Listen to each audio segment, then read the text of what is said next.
and welcome to another episode of A Work in Progress with your lovely Queen of Hearts, Lena Shipweta. Today, I am joined by OJ Simpson, who is an upcoming artist. Good morning, good day, how are you doing? I'm good, how are you doing? I'm good, thank you. Yeah. Tell me a little bit about yourself for anybody that's watching for the very first time. Who is OJ Simpson? What type of music do you do? Where do you see yourself?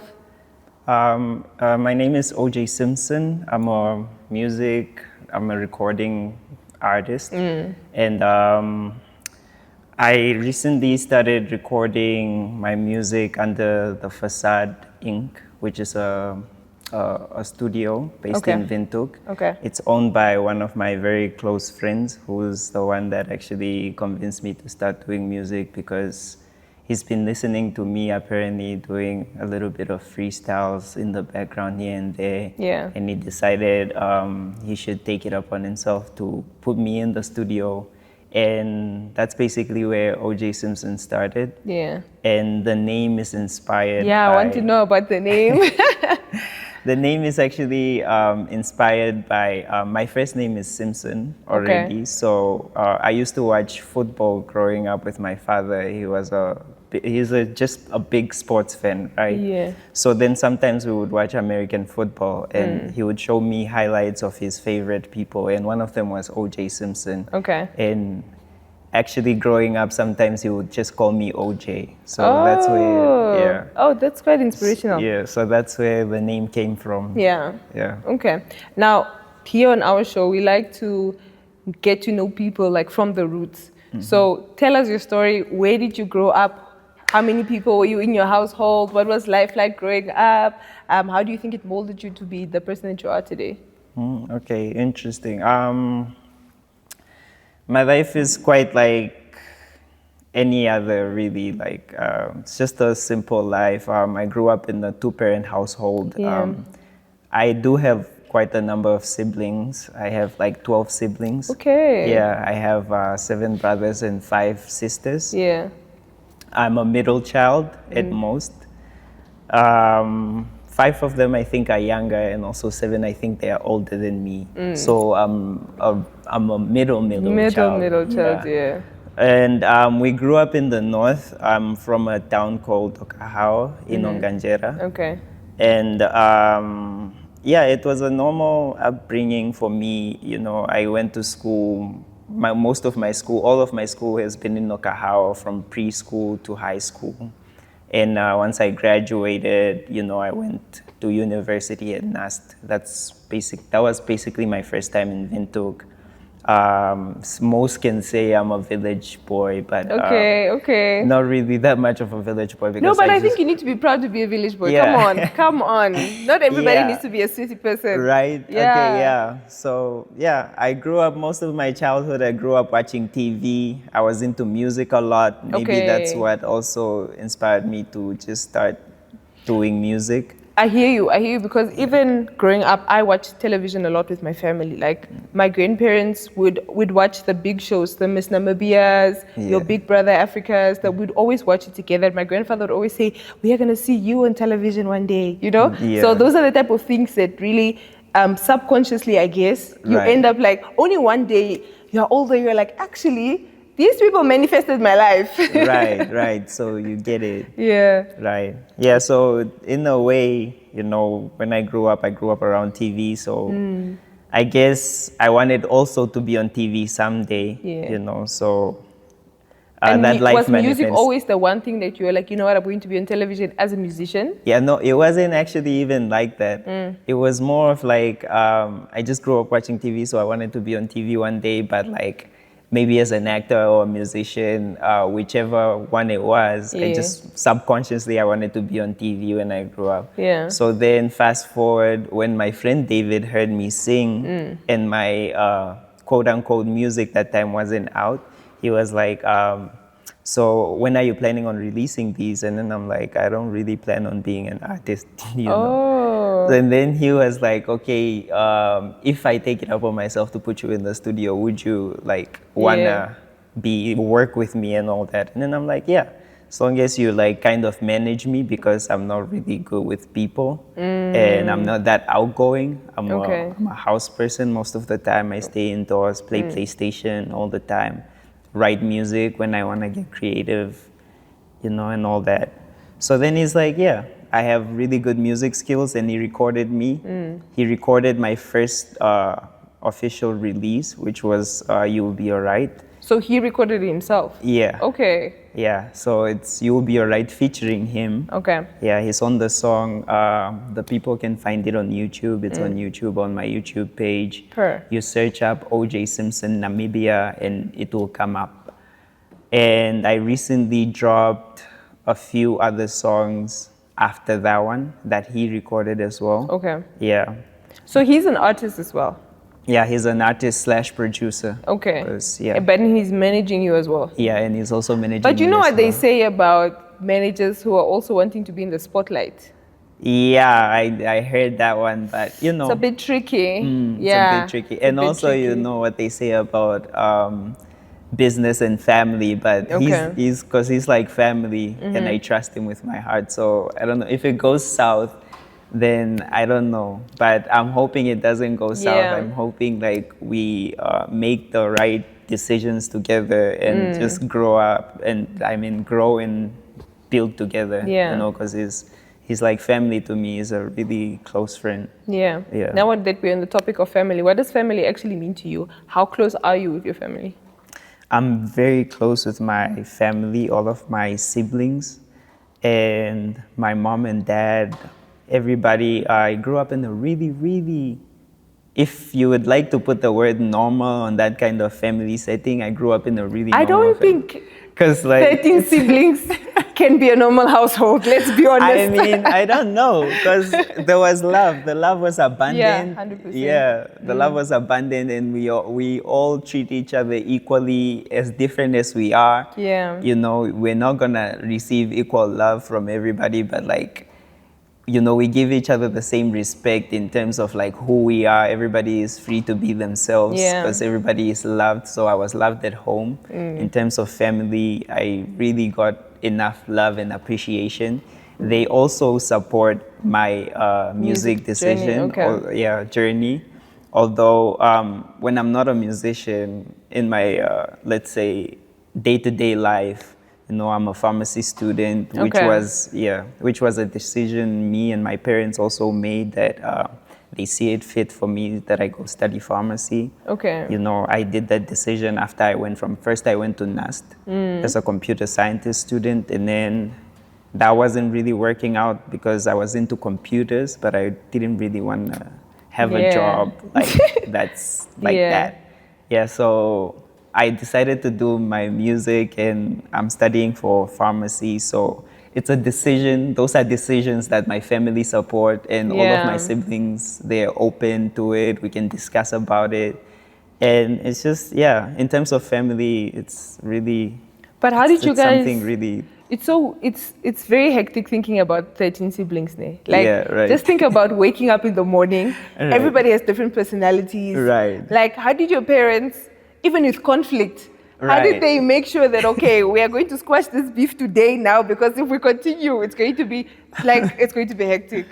Yeah, I don't know how they managed really, now that you actually made me just think about it, because the conflict that was there never really lasted. It was mostly solved amongst ourselves. So I feel like my dad and my mom, they raised the first few children, the first couple of children, right to a point where they were able to raise us, the younger ones. Because my oldest brother is he's turning 37 this December. And he's 13 years older than me. So in a way, when I was born, he was 13. So he was much older. Yeah, he was much older than me. So in a way, when I grew up, what I remember is, every time they would have a conflict, my dad would let them solve it out amongst themselves. It never got that violent. Okay. Yeah. Okay. Luckily, we are not a violent family. We don't like fighting that much. Although there's a few fighters in the family. They always have to balance things out. They can knock your lights out. But we weren't that violent growing up, so we would just have conflicts amongst ourselves and we would just solve it out. Like it never lasts for some reason. Okay. So yeah, and there wasn't competition. As many as we are, I think my dad found a way to like let us each be like comfortable in our skin to a point where there's not really competition. If you see me getting like maybe a gift like a chessboard from my dad and you also like chess and then you're like, oh no, I also want a chessboard, you know, he'll make sure he gets you your own chessboard, or he'll make sure that he knows where this like need for a chessboard is coming from, so that he'll get you what you want instead. Because some people will be like, no, I also want a chessboard, but it's not a chessboard you want, it's just attention. But like actually on the topic of gift giving, it's Christmas time now. How did your parents manage? I don't know, in my household we were not given gifts like at Christmas. At most you were bought clothes at most. Yeah, that's most black families. We didn't receive Christmas gifts. The only thing we received on Christmas, I remember, was he's big on money though. Like, yeah, he does. He does this little thing where he gives you each like a chore to do.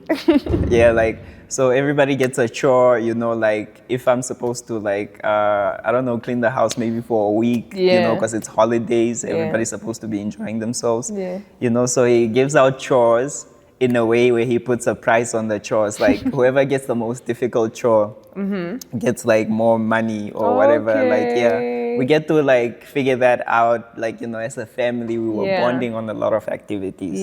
So we get to figure that out, and then we get to each pick a chore that we're comfortable with. And the smart thing with him is that like even the chore, you know, there's those like petty chores, and then you give it to the younger siblings. But then he knows that, you know, this money is enough for him as a person. Like he's not gonna spend it. He's probably gonna give it to his older siblings or again, something to buy something. You so know. he would give us money, and then we would just buy fireworks. Just so you guys can also have like a great either New Year's or whatever. And mostly and we would just buy fireworks and games.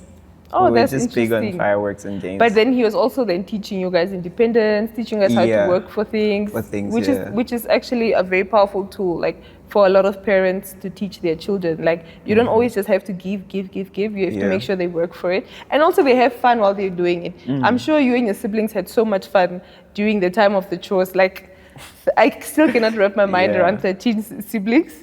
I don't know if my personality would still be the same if I had 13 siblings. You see, because like to me it's very normal. Like a lot of people, when I tell them I have that many siblings, they're always shocked. You're not the first one, right? And but to me it was very normal because everybody up until now, we received like equal love. Like our youngest sibling, my sister, is like in 11th or 10th grade right now. So she's still, you know, like she's still getting the same treatment from, you know. I think she's the luckiest one out of all of you guys, because she has 13 siblings that either work, that, like she's so spoiled. She's living her best life. I'm sorry, Kapando, for putting you on blast, but you're very spoiled. No, I love it. Okay, back to the music. Now, how long have you been doing music for?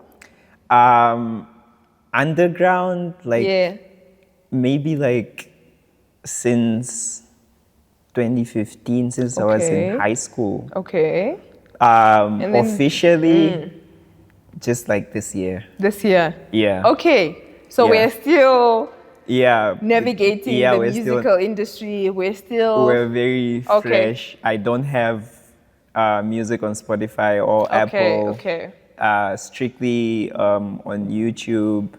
It plays on radio, but I just... Do you think you found your sound?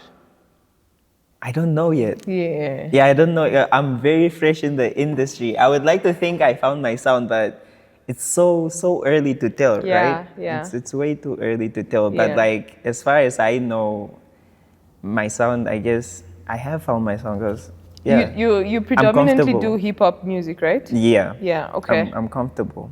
And you write your own music? I write my own music, Okay, perfect. I have a couple of producers, you know, that I met through The Facade. One of them is Imza. He's very famous. like is well known. Okay. Kota Insa. Okay. And the other one is Nostalgia. It's also Okay. a bit very well known. Yeah. And I did work with Focus Champions League. He's well known. Okay. Yeah. So I don't know any of those people, but I'm pretty sure they are they are great really producers. good. Yeah. So I just got my foot into the door right in now. the door. Yeah. Just so. But in as much as you're new, I'm pretty sure you're able to scheme and be like, there's like a few. What are your challenges? Let me ask. So far in the industry. In the industry, my challenges so far in the industry is actually getting to work with people. Okay. Yeah, like other artists now. Yeah, other artists. Yeah. Because like if you remember at the beginning of the interview, I'm like I keep to myself. Yeah. I'm very like I'm an indoors person. So like when I go out, if I do go out, like it's very hard for me to socialize, and also that's why I told David the Facade to be my manager. Yeah. So he does the socializing. He does that for me, because I knew if I was gonna go in the music industry, which he strongly advised, he's gonna have to do some of those things for me, because I know that I'm not gonna socialize it. You know what? But it's so I crazy. do like sorry, let me cut you off. Yeah. But I do like a lot of local music, and I want to work with a lot of local people. I just don't know how to socialize. Is it? Yeah. Okay. Now I used to be like you, and it's actually very sad. Because I used to be exactly like you. I would go to places and I would go home having spoken to just maybe 2 people. And one of them is the person I entered with, you know? Right. So it was always like, but then people don't know who you are. I literally had to start doing this thing where I like get into a place, just start greeting and smiling with people.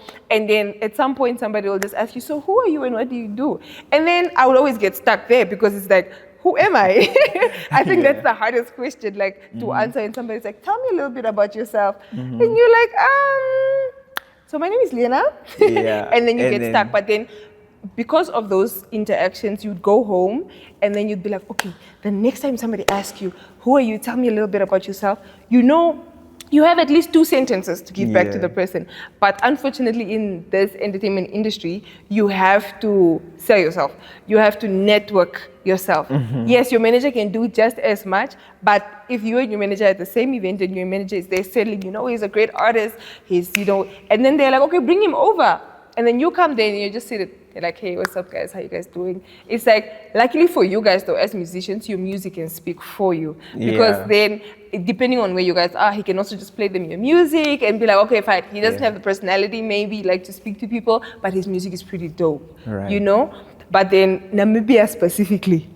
Namibia is such a small place that I don't think, I think that the Buti, in my personal opinion, is also very like laid back, and that's why even like now he really just does his music and focuses on his business and stuff. But like when he comes into a room, he scouts the room a little bit, he checks, and then he's like, okay, let me go to this person and just like make a joke and make him laugh, and then people will be attracted. Like you just find what it is that would work for you, you know? So like slowly but surely, you just try to go to as many events as possible, and then you just speak to people, you just hear, I should have a notebook for this advice you're giving me.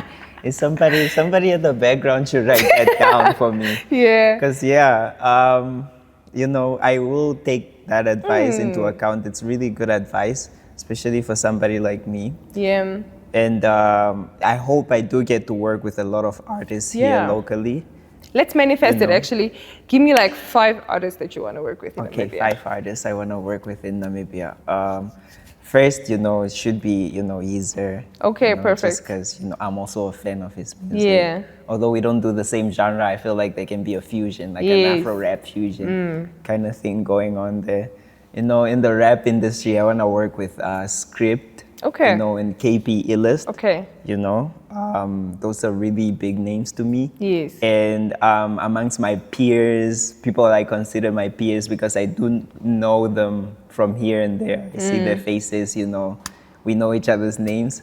Shout out to Fatboy Luther. I want to work with Fatboy Luther, and Mario AKM is also another rapper like me. So I want to work with those people. Those are 5 names I initially want to work with. But I have like 20 more.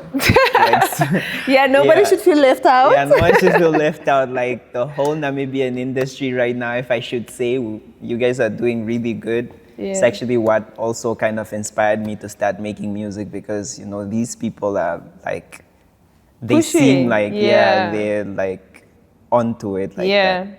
And it's so lovely to see the industry getting to a point where it's sort of like life changing, where people are actually surviving off of music now. But Right. you have to push. It has to be your bread and butter, and you have to get up, and it has to be your job, you know?